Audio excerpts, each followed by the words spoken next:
El título de este mensaje es La palabra de gracia. La palabra de gracia.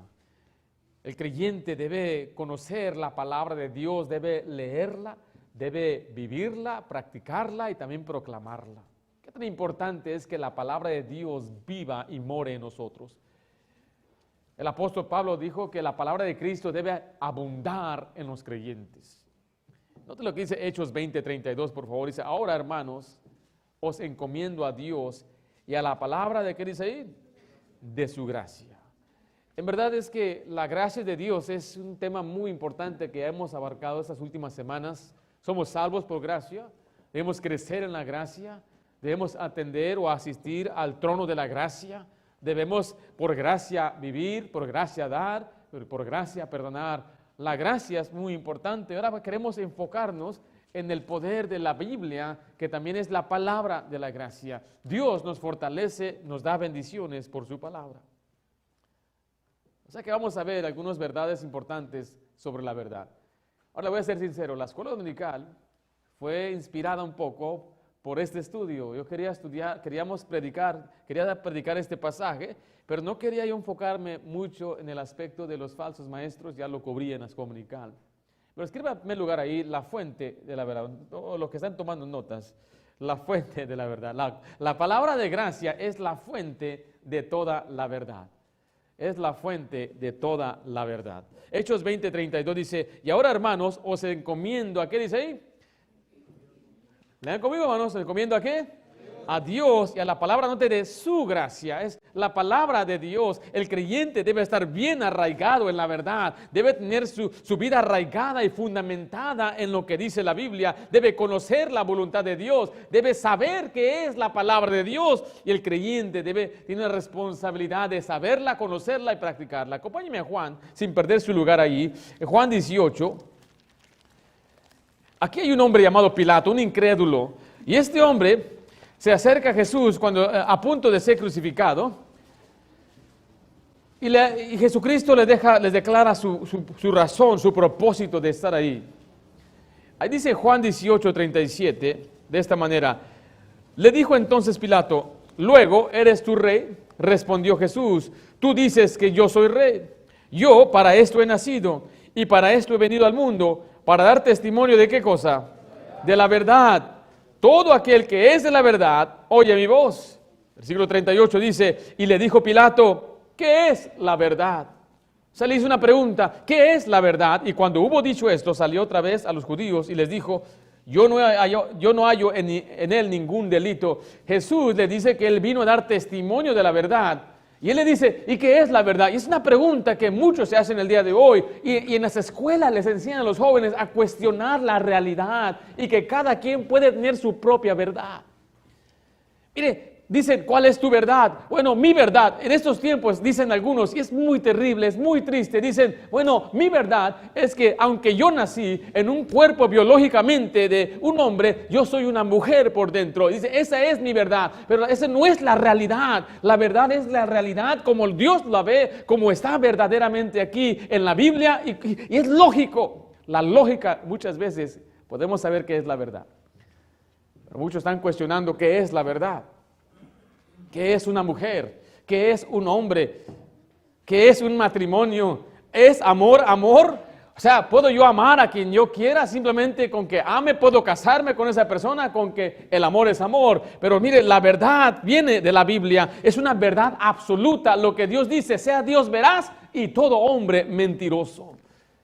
El creyente debe saber, conocer que la Biblia es la verdad. Es la fuente de la verdad. Y es por eso que se nos da una advertencia.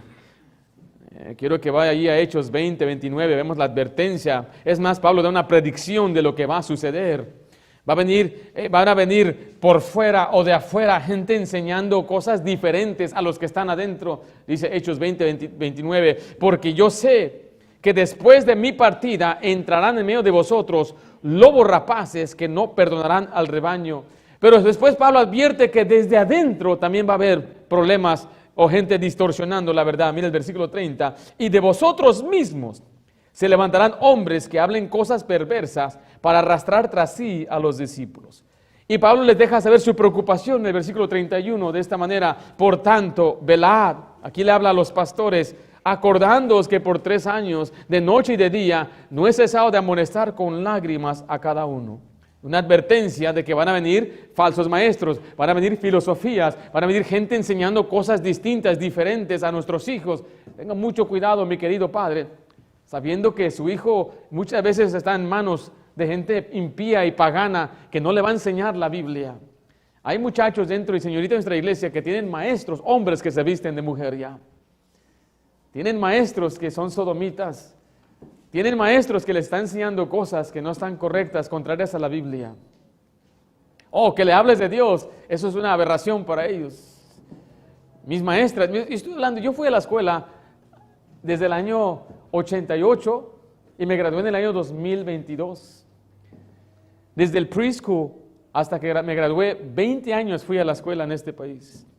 Cuando yo estaba en la high school, tenía una maestra, y esta maestra de inglés nos estaba enseñando a nosotros que no importaba si nosotros éramos hombres o queríamos a los hombres, un hombre está bien, no hay nada malo. There's nothing wrong with being gay, decía. No hay nada malo. Y había un maestro en nuestra escuela que él era un sodomita, un homosexual. Y se notaba. Tenía un moñito. Yo por eso a veces cuando veo a un hombre con un moño me recuerda de él. Y tenía una maestra, Mrs. Himmel. A propósito, era tan grande que le decían Mrs. Hippo. Eran las únicas maestras que me acuerdo que ellos me querían adoctrinar. O sea, ¿qué tiene que ver el inglés con mi vida personal? ¿Qué tiene que ver la matemática con este asunto de género? ¿Qué tiene que ver? Pero ahí están. Y eso no se compara nada a lo que ahora escucho de los hermanos que tienen hijos en la escuela hoy. Tengo un sobrino que otro muchacho le dijo, you are my boyfriend, tú eres mi novio. Y tienen maestras que le están diciendo que está bien, le recomiendan libros que pueden leer. Dice, mis 2 mamás, mis 2 papás. Escuche, mi querido hermano, tenemos que enseñar lo que es la verdad. Tenemos que enseñarle que la verdad de Dios está en las Escrituras, y cuando vea a su hijo o a su hija haciendo algo que no está correcto, explíquele, eso no hace la niña. Yo tengo una hija, no voy a decir cuál de ellas es, pero ella me decía, I'm a boy. Y dije, ¿por qué dices eso? Dice, porque yo quiero ser como tú, papá. O sea, yo me admiraba tanto a mí que ella quería ser como yo. Le dije, no, hija, Dios te hizo una niña. Oh, bien confundida. Oh, ok, eso no se puede escoger. No le voy a explicar su biología en este momento. Ella simplemente, como estaba medio pelona, no voy a decir quién era. Yo tuve 3 pelonas, ¿ok? Para que no digan cuál era. Pero ella me admiraba tanto, me ibas a rasurar, agarrar una cuchara y andaba también, decía, I love you, you're the best man in the world. Y es verdad. Pero ya cuando le expliqué que Dios la hizo una niña hermosa y bonita, ahí murió ese asunto. Le preguntaba después, ¿Are you a boy? No, yo no soy niño, yo soy una niña. ¿No ves? Ya me está saliendo el pelito. Look at my dress, look at me, I'm a girl. Dice, soy niña. Pero hoy los papás dicen, niño, I like that doll. Eres niña. Venga, le pongan el vestido, es niña.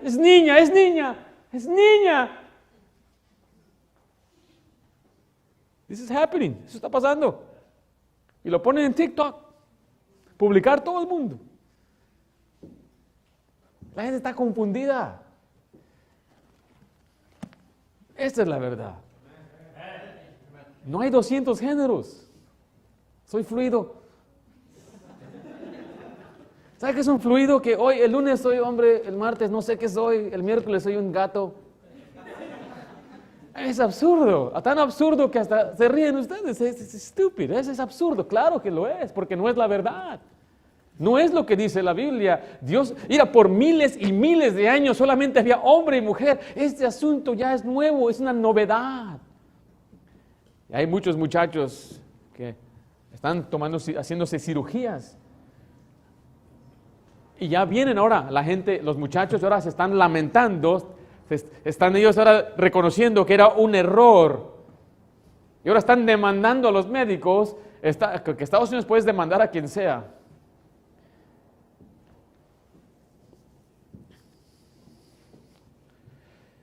A mí me hacen firmar un montón de papeles para rentar un apartamento. ¿Sabes si los ha visto?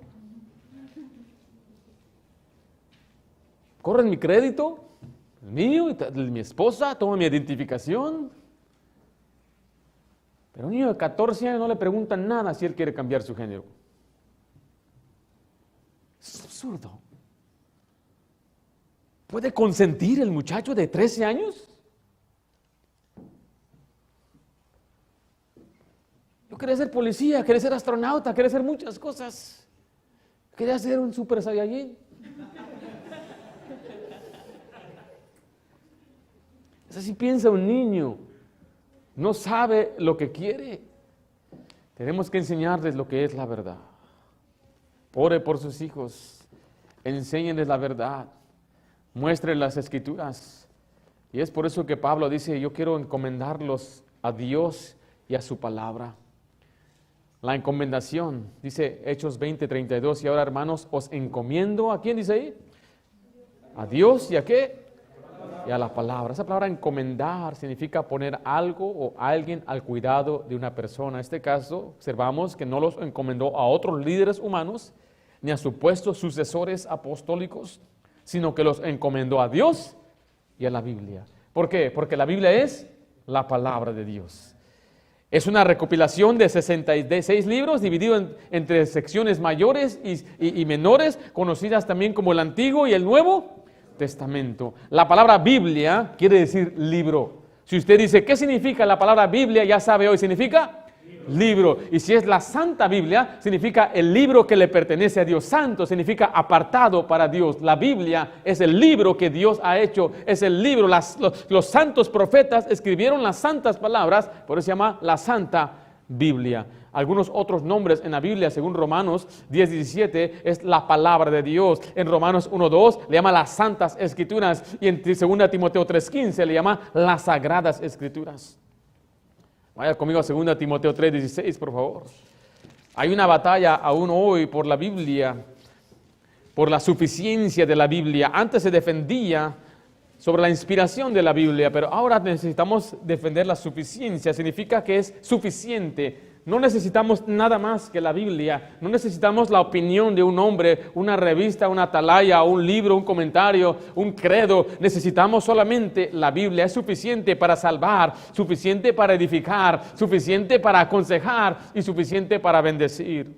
¿Por qué? Porque es inspirada por Dios. 2 Timoteo 3:16. Toda la Escritura es que inspirada por Dios, y útil para enseñar, para redarguir, para corregir, para instruir en justicia. Es la única escritura que es completamente útil. Hay muchos libros que tendrían su uso y su beneficio, pero la Biblia en cuestiones de nuestra fe y nuestra creencia espiritual es útil. Solamente la Biblia. Ningún credo puede reemplazar la Biblia, ninguna declaración de fe. Escuchen, nosotros tenemos una declaración de fe donde explicamos ciertas doctrinas. Eso nunca debe reemplazar la Biblia. Simplemente son unos distintivos, una postura, y aún en ello el ser humano siempre puede equivocarse. La Biblia es nuestra autoridad porque fue inspirada. Inspirada significa del soplo de Dios, como que si Dios mismo dio su palabra. Escogió a 40 hombres donde ellos fueron, dice la Biblia, inspirados en 2 de Pedro 1.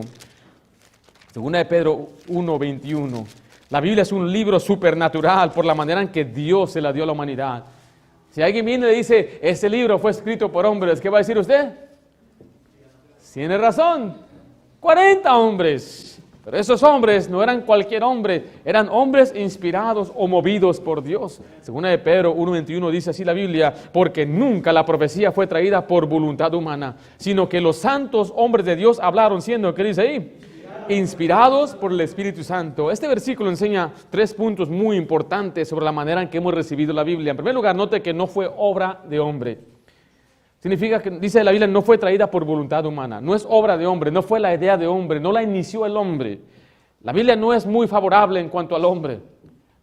Habla muy negativo del hombre. Dice que el hombre es pecador, es perverso, habla de aquellos que son depravados, habla de aquellos que son reprobos. O sea, la Biblia no es un libro que levanta al hombre, sino que baja al hombre al nivel donde Dios lo ve. O sea que es obra de Dios. Dios fue el que inició esta obra de darnos su palabra. Los hombres de Dios escribieron la Biblia, por eso dice los santos hombres de Dios hablaron. Después dice que Dios es el autor de la Biblia, porque dice siendo inspirados por el Espíritu Santo. Dios es el autor de la Biblia. Si dice fue escrita por hombres, usted dice, sí, razón, pero ¿quién es el autor? Dios, el Espíritu Santo es el autor. ¿Cuántos hombres? 40, 42. ¿Cuántos libros? 66 libros. ¿Cuántas divisiones? El Antiguo y el Nuevo. ¿Cuántos años? 1600 años desde que se escribió el primer libro. Quizás fue Job o Génesis, no sabemos cuál de esos dos fue, hasta el último. ¿Cuál es el último libro? Apocalipsis. Este pasaje claramente enseña dos aspectos claves de la inspiración. Vemos la escritura humana y la autoridad divina. Por tanto, entonces la Biblia es infalible, es sin error, es invariable, no cambia la Biblia. Es inexorable, o sea, no la pueden, no cede a los ruegos, no puede ser alterada, es invencible, no puede ser conquistada ni destruida, aunque mucha gente ha intentado destruir las Escrituras, no puede ser destruida, es indefectible, es sin fallos, es incomparable, no hay otro como esta Biblia, es invaluable, es sin precio. ¿Por qué? Porque convence, convierte, corrige, limpia, alienta, conforta y conquista. No hay otro libro como nuestro libro. No hay otro libro como la palabra de Dios. La pregunta es esta: ¿usted aprecia entonces el tesoro que tiene en sus manos? La Biblia compara, dice la Biblia que es más valiosa que el oro y más que mucho oro afinado. Dice la Biblia debe buscar la palabra más que cuando busca uno la plata. La sabiduría viene de la boca de Dios y el joven debe adquirir mejor más la sabiduría que el dinero. Hay muchos jóvenes, escuche, y muchas veces la culpa lo tienen los padres. Hijo estudia, hijo estudia, hijo estudia, y eso está correcto y bien, pero de nada me serviría a mí si mi hija fuera tan exitosa en el mundo y si no ama a Dios. ¿De qué sirve eso? Por eso Dios le dice al joven, busca la sabiduría antes que cualquier cosa, adquiere la inteligencia, porque de ahí la bendición es de Dios. ¿Usted cree que yo no quiero un yerno rico por ahí? Unos 6 yernos que me traigan, que se peleen por mi gracia y por mi favor. Suegro, le compré este carro, nada más uno. Suegro, yo le compré un barco. Está muy chiquito, ¿no? Claro que sí, no malentienda, no es que no queremos que Dios nos bendiga, no es que no queremos que Dios nos prospere, pero es que no podemos nosotros tener prosperidad como nuestro Dios. Dios debe estar en primer lugar, y si Dios nos prospera, ¡qué bendición! Por eso la Biblia debe ser lo primero en el corazón de nuestros hijos. Debemos enseñarle la Biblia, debemos practicar la Biblia. Vaya a Juan 17, 17.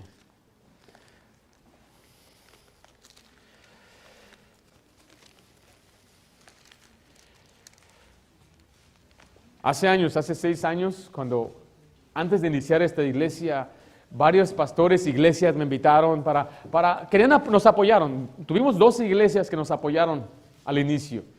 Nos daban ofrendas o nos compraban algunas cosas, pero ellos me buscaron a mí, me llamaban y yo iba, les presentaba mi testimonio, qué es lo que vamos a hacer, y bueno, ahí determinaban, bueno, va a ser una obra para Dios y le vamos a apoyar. Pero una pregunta que me hacían casi la mayoría de todos es, ¿cuál es la clave? Porque miraban mi testimonio, mi familia, mis papás, mi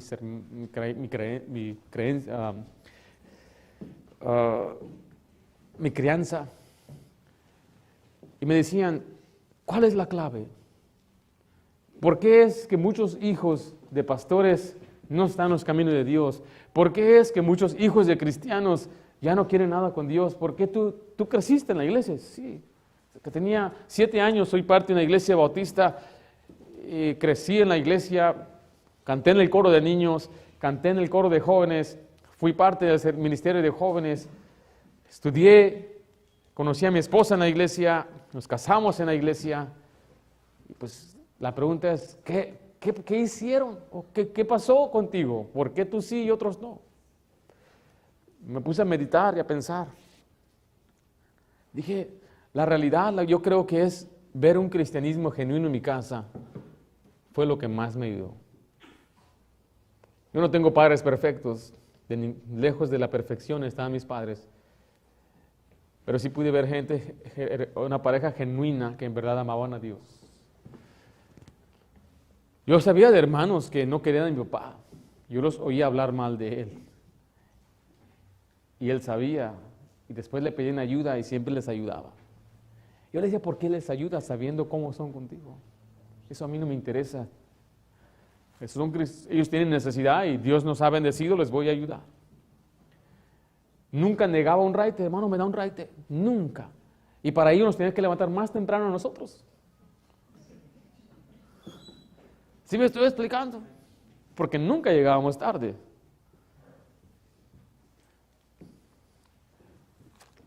Lo encontraba leyendo su Biblia, muchas veces lo encontraba de rodillas orando. Voy yo buscándolo a la habitación de él, llego ahí está orando. Hay que esperarme. Todavía está ahí.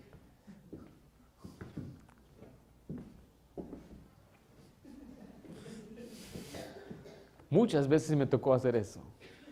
Una vez después, ya casado, viviendo aparte, perdí mi trabajo y voy a buscarlo a él un sábado por la mañana y lo encontré igual como cuando vivía en su casa, de rodillas.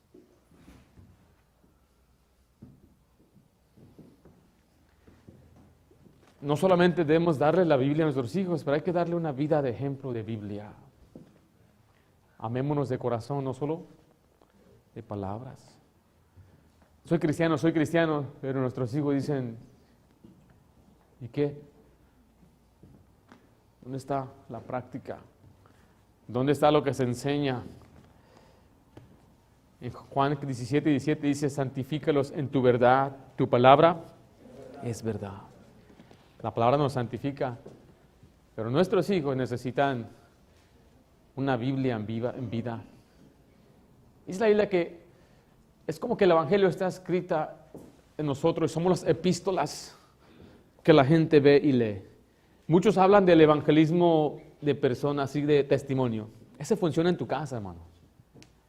Ya a la calle, él no sabe quién soy, le hablo del Evangelio, pero en tu casa, el Evangelio empieza con su vida, su práctica, su conducta, su amor, su ejemplo. La Biblia es la fuente de la verdad, la palabra de la gracia. Número 2, la fuente del crecimiento espiritual. Hechos 20:32 nos enseña que es la única fuente del crecimiento espiritual. Escuche, mi querido hermano, si cualquier sistema que usted tiene o escuche, cualquier enseñanza, si no está saturada de las Escrituras, no le va a dar crecimiento.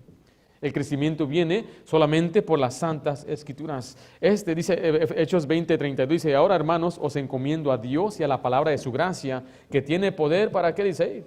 Sobre edificaros. Ese es un término de arquitectura, o sea, que nos da una imagen de un edificio, y un edificio con fuertes simientes, y estar sobre edificado en Cristo habla de un crecimiento correcto. Mira, 2 de Pedro 3:18, dice la Biblia de esta manera. 1 Pedro 3:18 nos dice que Cristo, nuestro crecimiento viene por la gracia y el conocimiento de Cristo. ¿Estamos ahí? Antes bien, ¿qué dice ahí? Crecer en la gracia y en qué cosa? Y en el conocimiento de nuestro Señor y Salvador Jesucristo. Escuche, si nosotros queremos crecer, es necesario crecer en el conocimiento de Cristo, en su palabra, y esto nos va a sobreedificar. La manera correcta de crecer en el cristianismo es solamente por conocer lo que Cristo dice. ¿Por qué? Porque Cristo es el fundamento. En 1 Corintios 3:10, se lo voy a leer conforme a la gracia que Dios me ha sido dada. Yo como perito arquitecto puse fundamento y otro edifica encima, pero cada uno mire cómo sobreedifica, porque nadie puede poner otro fundamento que el que ya está puesto. Ese fundamento es, dice, ¿cuál es? Jesucristo. Cristo es el fundamento. Primeramente debe creer en Jesucristo. Para crecer en la gracia, para crecer bien y tener un crecimiento fuerte espiritual, usted primeramente debe poner su confianza en Cristo como su Salvador.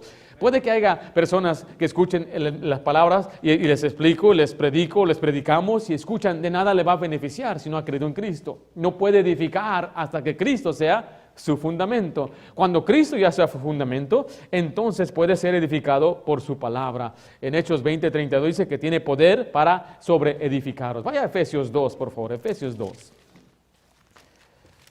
Ya lo que escuche de la Biblia, lo que lea, lo que memorice, lo que medita, le va a dar crecimiento. Le ruego, le suplico que no se haga. Si esta semana usted no leyó la Biblia, no memorizó, no meditó, va a ser muy difícil que a veces la predicación entonces le sea de bendición. ¿Por qué? Porque usted está ahorita en su carne. Más bien escuchó tantas músicas y tantas rancheras y tantos programas que miró y tantas películas y tantas cosas que no. Y su carne fue la que usted llenó esta semana. Digo, sea honesto con usted mismo. ¿Por qué no está creciendo? ¿Por qué está estancado su crecimiento? ¿En verdad está caminando con Dios? ¿En verdad va genuinamente al trono de la gracia a orar y pedirle a Dios que le enseñe, que le abra su entendimiento? ¿En verdad usted está evitando la maldad y el pecado? ¿En verdad ha perdonado a todas las personas? ¿Usted está poniendo en práctica lo que Dios quiere que haga? ¿Se está sujetando a las autoridades que Dios ha puesto sobre usted? Niño, obedece a tus padres. Si tú no obedeces a tus padres, Dios no va a bendecirte y Dios no te va a dar crecimiento. Hermanita, se está sujetando a su marido. Si no lo está haciendo, Dios no le va a dar crecimiento. Mi hermano, si usted no está sujetándose a la cabeza suya, que es Cristo, Dios no le va a dar crecimiento, porque todo viene cuando obedecemos, nos sujetamos y caminamos con Dios. Hay quienes yo he visto que leen mucho, pero nada pasa. ¿Sabe por qué no pasa? Porque no obedece.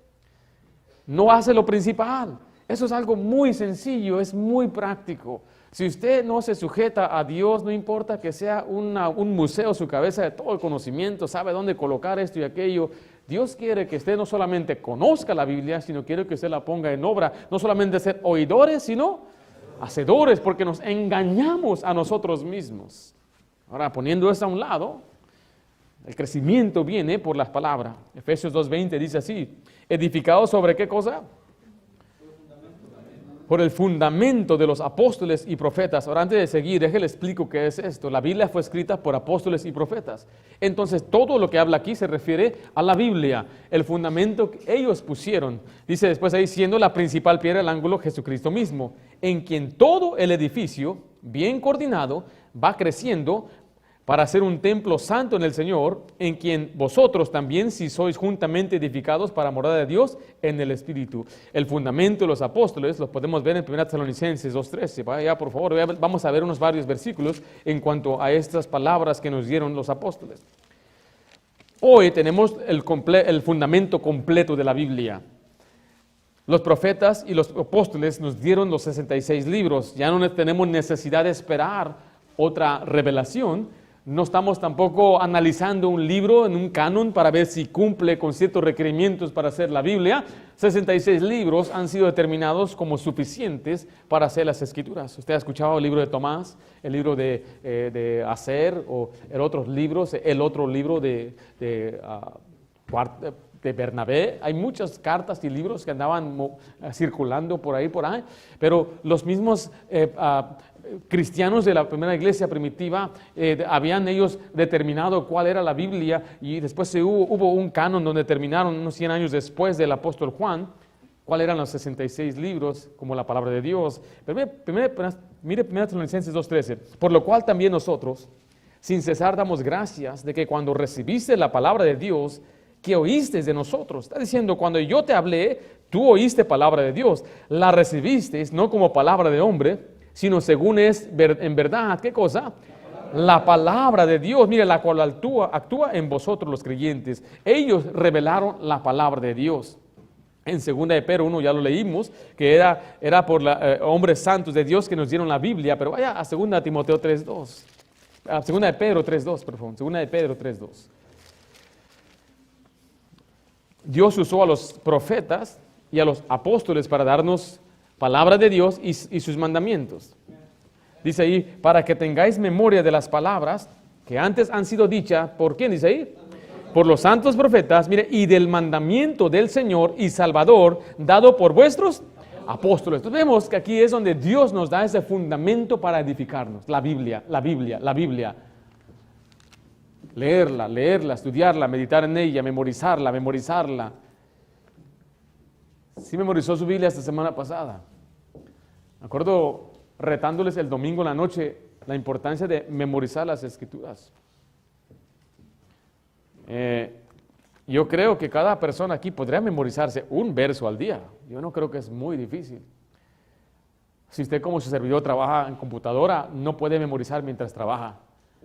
Pero otros sí, que barre, que trabaja en construcción. Yo lo he hecho, manejando. Usted es chofer, puede memorizar. En vez de escuchar el cucuy de la mañana, mejor es memorice la Biblia. Tenga la Biblia en su mente. Si usted es una ama de casa, en vez de tener su música en el fondo o andar mirando un programa ahí, mejor memorice las Escrituras. Si usted tiene tiempo, usted puede memorizar. La Biblia esté en su corazón porque eran los santos mandamientos de Dios. Lo tenemos aquí, le da crecimiento, le da madurez, le ayuda a crecer. Judas, mire por favor, Judas, versículos 17 y 18. Dice la Biblia en el versículo 17 de Judas: pero vosotros, amados, tened memoria de las palabras que antes fueron dichas, ¿por quién dice ahí? Por los apóstoles de nuestro Señor Jesucristo, los que os decían: en el postrer tiempo habrá burladores que andarán según sus malvados deseos. Efesios 3:5, vaya a Efesios 3:5. Note que le estoy mostrando en las Escrituras que la Biblia misma se explica de dónde viene. Los mismos apóstoles fueron inspirados por Dios, sus dichos eran verdad, dichos de Dios, sus escritos eran escritos por Dios. Usted puede comprender entonces que es la fuente de verdad y la fuente del crecimiento cristiano, es la Biblia. Dice Efesios 3:5, misterio que en otras generaciones no se dio a conocer a los hijos de los hombres, como ahora es revelado a sus santos apóstoles y profetas por el Espíritu. Este pasaje dice que los profetas y los apóstoles han revelado muchos misterios. Ahora escuche, ya no hay misterios. Mucha gente dice, hay muchos misterios. Los misterios son los que Dios dice que son misterios. Las cosas que Dios nos dio a revelar. La última revelación ya se dio, que es Apocalipsis. Y yo sé que dentro de ello hay muchas cosas que no comprendemos, pero la gente a veces está buscando, es un misterio. ¿Por qué sucede esto? La vida cristiana es misteriosa. Pero escuche, los misterios fueron las cosas que la gente en el Antiguo Testamento no sabían, y en el Nuevo Testamento se nos dio a conocer, como la iglesia local, era un misterio. La muerte de Cristo era un misterio. Y ellos vinieron y como que quitaron del velo para que conociéramos la verdad. Todos los misterios tienen que ver con la esencia del Nuevo Testamento, el Nuevo Pacto. Ahora hay cosas, claro, que no nos ha revelado completamente, pero eso no nos debe interesar ni importar. ¿Sí cree usted en la Biblia? ¿Se ama la Biblia? ¿Sí ama la palabra de Dios? ¿O tiene que aprender a amarla? Es la fuente de la verdad, es la fuente del crecimiento espiritual. Escuche, mi hermano agarró una vez hace años, hace muchos años, creo más de 10 años, una cuenta en un gimnasio. Me dijo, yo puedo llevar a una persona no paga. Era LA Fitness. Y dije, vamos a ver cómo está la cosa. No quiero mirar cosas que no. Y fuimos en la mañanita. Él salía de la noche, trabajaba de noche, era soltero él y pasaba por mí y ya estábamos allí en las 6:30, no había nadie.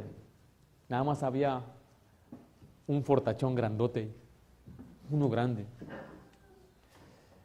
Y cuando vas al gimnasio, wow, look at that guy, man. Si miras a ese, como Arnold, así se miraba. Así. Y usted se ve, yo. En aquel tiempo yo pesaba como 200 libras y me dijo el que nos estaba dando el tour, para que bajes de peso. Dije, oye, ¿qué pasó? Me ofendió. Y le dijo, hermano, para que tú subas de peso, está ahí un flaco, parecía una calaca. Y siempre que íbamos, ahí estaba ese muchacho. Había una sección abajo y la sección arriba. La de arriba era puras máquinas. Y la de abajo era puros pesas libres. Esos son los verdaderos entrenadores. ¿Eh? Las máquinas, se nos sirve. Y nos animamos después de unas semanas a pasar por ahí. ¿Ya? Todo grande. Do you live here? ¿Tú vives aquí?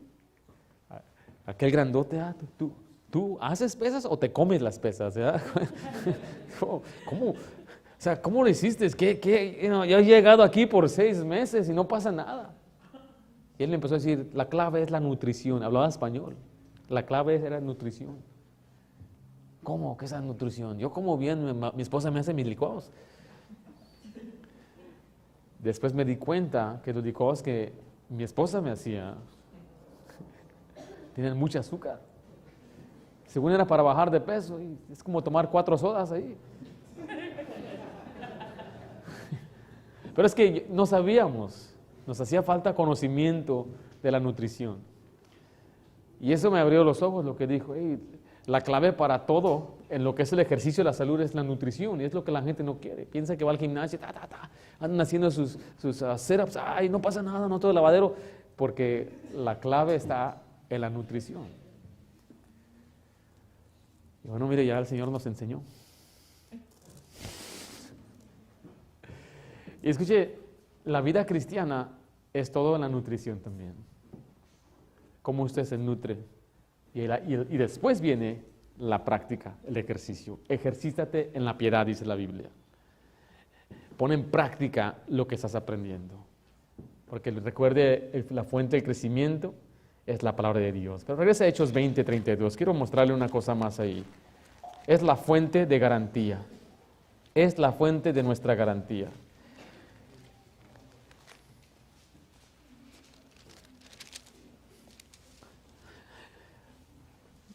¿Vos es salvo? ¿Usted es salvo? Hay una respuesta muy sencilla, ¿verdad? ¿Por qué eres salvo? Bueno, porque he creído en Jesucristo. Tan sencillo. Pero un aspecto que me encanta mucho hablar aquí en la iglesia es la herencia del creyente. Hechos 20:32 dice, y ahora, hermanos, os encomiendo a Dios y a la palabra de su gracia, que tiene poder para sobreedificaros y daros, ¿qué cosa? Herencia con todos los santos. Aquí vemos una garantía de una herencia y su fuente viene de las Escrituras. En Colosenses 1:12 dice, con gozo dando gracias al Padre que nos hizo aptos para participar de la herencia de los santos en luz. Hay una herencia, y esta herencia es el cielo, es la vida eterna, es el reino de Dios, es la salvación en el estado glorificado. La Biblia le llama como la herencia de los salvos, la herencia de los redimidos, la herencia de los santificados y la herencia de los creyentes. Acompáñame a 1 de Pedro, quiero que veamos ahí en este pasaje, porque es la Biblia misma, le llama aquí una herencia celestial. O sea, aquí es el aspecto de una seguridad. Yo sé que tengo vida eterna porque la Biblia es la fuente de mi garantía. Yo no necesito que otro hombre me confirme o afirme que soy salvo. Y yo no estoy buscando ser mejor, mejorar, purificarme, dejar de pecar. Mi garantía viene de la Biblia. Lo que Dios dice es una herencia celestial, dice mi Biblia. Ven a Pedro 1:3, estamos ahí. Bendito el Dios y Padre de nuestro Señor Jesucristo, que según su grande misericordia nos hizo renacer para una esperanza viva por la resurrección de Jesucristo de los muertos. Mire, ¿para una qué? Herencia incorruptible, incontaminada e inmarcesible, reservada en los cielos para nosotros, que sois guardados por el poder de Dios mediante la fe, para alcanzar la salvación que está preparada para ser manifestada en el tiempo posterior. Note que le llama incorruptible. La herencia no está sujeta a corrupción, porque no está aquí en la tierra, es incontaminada, no se puede ser manchada por el mal. ¿Por qué? Porque no está aquí en la tierra, es una herencia celestial. No pierda su lugar ahí, vaya a Hebreos 10:34. Tenemos que ver estos pasajes para que se anime, se fortalezca en la herencia que Dios le ha dado a usted. No se puede usted gozar la vida sin tener en verdad el conocimiento de la salvación. ¿Usted es salvo? Oh, no suena como que son salvos. ¿Son salvos o no? Sí. Entonces gócese, alégrese. Porque lo que usted y yo pasamos en esta tierra no se compara al peso de gloria que vamos a disfrutar en esa herencia en el cielo. En el mundo tendréis aflicción, en el mundo vamos a sufrir, en el mundo vamos a doler. Oh, acéptelo, créalo, dele gracias a Dios que no estamos para siempre en esta tierra y en este mundo. Tenemos una herencia en el cielo. Hechos 10:34 dice, porque de los presos también os compadecisteis y el despojo de vuestros bienes sufristeis con gozo, sabiendo que tenéis en vosotros una mejor y perdurable, ¿qué dice ahí? herencia en los cielos. Escuche, hace unos años el primer banco aquí en Estados Unidos quebró, en este año, en Silicon Valley, y perdieron miles de millones de dólares. Y sí, hubo un reembolso de $250,000 a los que tenían depositado dinero ahí. Pero ¿sabe qué? La mayoría de ellos tenían millones de dólares. Los inversionistas perdieron millones y millones de dólares y los que querían después sacar su dinero ya no había dónde sacar y el gobierno les dijo, nosotros les vamos a dar $250,000, pero usted diría, pero esta persona tenía 10 millones. ¿Qué se compara a eso? Otros tenían 20, 40, 50 millones de dólares, ¿sabes qué? Se los robaron. Y este pasaje dice que aunque se hace despojado de sus bienes en la tierra, aunque le roben todo lo que tenga usted, hay una herencia en el cielo. Hay gente que roba herencias también. Cambian los papeles, buscan abogados, andan peleando ahí. ¿Cómo yo voy a quitarle la herencia a mi primo, a mi hermano, a mi mamá, a quien sea? Pero en el cielo hay una herencia que nadie nos puede quitar. Una herencia celestial. Regresa ahí a 1 de Pedro 1. Es una herencia no solamente celestial, es una herencia eterna. Es una herencia eterna. Dice así la Biblia en el versículo 4, para una herencia incorruptible, incontaminada e inmarcesible, es decir, que no se desvanece, no se marchita como la flor, permanece para siempre. En Hebreos 9:15, regresemos a Hebreos, los tengo de Hechos a Hebreos. Hebreos 9:15 dice la Biblia de esta manera. Así que, por eso es mediador de un nuevo pacto, para que interviniendo muerte para la remisión de la transgresión que había bajo el primer pacto, los llamados reciban la promesa de, ¿qué dice ahí? De la herencia eterna. No solamente está en el cielo, donde no puede ser contaminada, no se la pueden robar, sino que es eterna. Y aquí en la tierra nada es eterno. Nada. Usted compró hace unos años un auto y ¿qué pasó con ese auto? Se va desgastando. ¿Se acuerda cuando recién lo compró? Ahí se sentaba en el carro. Wow, siéntate, mi amor. Y ahí está, mira, vamos una vuelta. Súbanse, hijos. Y no metan soda, No, nada de soda, nada de soda. No, pueden comer aquí. Andaba bien contento usted en su auto, dando la vuelta allá. Pero ahora usted lo ve y dice, ese carro viejo. ¿O no es así? Se va desgastando, se va desvaneciendo. Se compró una televisión, una plasma. ¿Se acuerda cuando compró la plasma? Estaba bien pesada, le salió en $6,000. Ahora ni siquiera el basurero la quiere recibir porque tiene químicos ahí que contaminan. Se va desgastando, su ropa se va desgastando. Esa chamarra que era su favorita, o esos zapatos, mi hermana. Esos zapatos eran un tacón de 3 pulgadas, y de 1 pulgada ya los vas desgastando poco a poco. Es una herencia eterna, no desvanece, pero es también una herencia segura. Regresa a 1 de Pedro 1, por favor.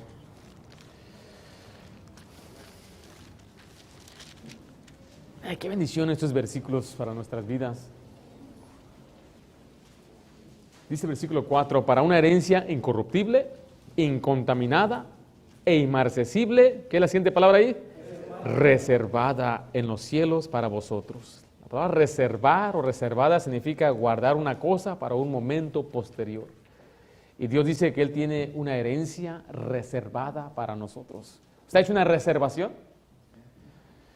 Ha reservado una habitación, un cuarto, un hotel, y usted tiene la seguridad, tiene su recibo, tiene ahí su prueba que hay un cuarto que usted reservó. Y usted cuando llega al hotel, viene una persona enfrente de usted, ¿tiene cuarto? No tengo. ¿Sabes qué? No hay cuarto, si esté atrás. Señor, ¿sigue usted? ¿Tiene reservación? Claro que sí, apellido Ayala. ¿Tiene su identificación? ¿Qué hicieron? Te guardaron el cuarto, no se lo dieron a otro, te lo reservaron, te lo guardaron para un momento posterior, lo reservó hace una semana, hace un mes, y ahora usted tiene un cuarto. Yo le digo a los muchachos que cuando vayamos a un viaje en el próximo mes, es necesario reservar los cuartos. Nos han apartado 27 cuartos, pero se van acabando los cuartos. Si no nos ponemos ahorita a poner las reservaciones, ¿qué va a pasar? Vamos a perder el cuarto. ¿Por qué? Porque reservar significa guardar una cosa. Ahora, en aspecto de lo que estamos leyendo es que Dios está guardando nuestra herencia. Está guardando nuestra herencia para un momento posterior. Es una herencia segura. Vaya a Efesios 1, por favor. Dice la Biblia que es una salvación que está preparada. Déjele explico brevemente esto. Dios en Colosenses dice, en su mente de Él ya estamos sentados en lugares celestiales. El que cree en Cristo, en la mente de Dios ya está en un lugar celestial con Cristo. Pero usted y yo, como seres humanos, estamos limitados al tiempo, al espacio, a la materia. Y aquí usted está ahorita viviendo en el año 2023 como todos nosotros. Dios es eterno, Él no tiene tiempo, Él no vive en el pasado ni el presente. Es algo completamente distinto, el mundo espiritual. Pero Dios quiere que usted entienda aquí en la tierra que aunque usted aún está aquí en la tierra, hay una salvación que le está esperando. La salvación de Dios es que usted ha sido perdonado, ha recibido la vida eterna como una dádiva, como un regalo, pero no la está disfrutando ahorita todavía, ¿verdad que no? No. Entonces todavía no se hasta la tiene reservada, dice, aquí la tengo para ti, hijo. Y usted diría, pues, ¿qué prueba tengo? Cuando fui al hotel me dieron un número de prueba. ¿Qué prueba nos da Dios? Bueno, aquí vemos la prueba de Dios en Efesios 1:13. En Él también vosotros, habiendo oído la palabra de verdad, el evangelio de vuestra salvación, y habiendo creído en Él, fuisteis, ¿qué dice ahí? Sellados con el Espíritu Santo de la promesa, que es las arras de nuestra herencia. Ahí está. Hasta la redención de la posesión adquirida por alabanza de ¿qué? De su gloria. Note que nos dio un sello. Ese sello es la marca, la estampa de aprobación, la garantía. Dice Dios, aquí tengo este sello, nadie puede romper ese sello, nadie tiene autoridad de quitarte ese sello. Yo te lo di y es una garantía. Y encima de ello, déjate doy unas arras. Y esas arras puede compararse a un depósito que se da como una garantía. Hay mucha gente que hoy quiere sacar préstamos.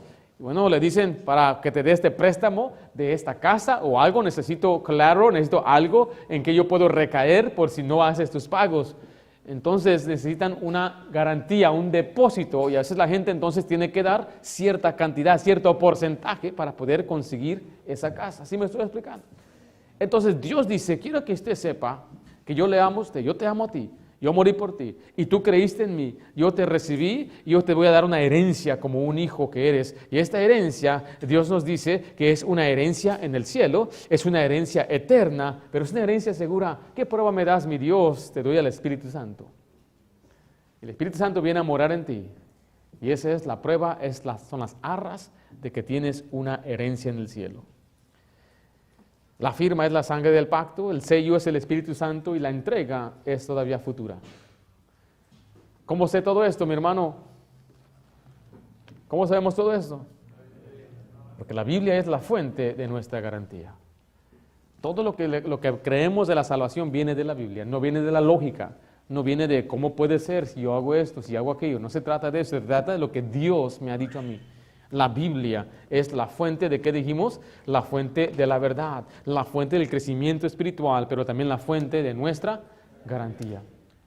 Más vale que usted lea su palabra, mi hermano. Cuanto más usted conoce la Biblia, más fuerte y más firme es su seguridad. Y alguien viene y quiere sacudirle de su fe. Usted dice, yo estoy bien arraigado en Cristo Jesús, mi fundamento es Él. Yo sé a quién he creído, yo conozco las Escrituras. Y usted puede contender por la fe. Use esos pasajes. Se le va a abrir el entendimiento a aquella persona. Yo no sabía de eso. Pues claro que no. No lo sabes, por eso no tienes seguridad, porque la fuente de nuestra seguridad es la Biblia. ¿Qué le parece, mi hermano? ¿Va leyendo la Biblia o no?